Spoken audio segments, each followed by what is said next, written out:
இங்கேருந்து சரி இலைக்கு தண்ணி போடலாம்.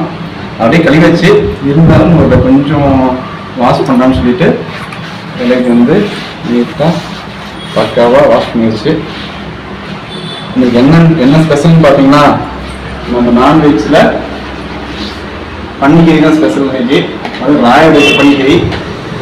முதல்ல அந்த பன்னிக்கறி எடுத்து ஆக்சுவலாக ப்ரே பண்ணி வாங்கிட்டு வந்துடுறோம். அதை எடுத்து இலையில வந்து டிஸ்போஸ் பண்ண போவேன். இலையில நீட்டாக கறி வச்சுருக்காங்க, எடுத்து போட்டலாம்.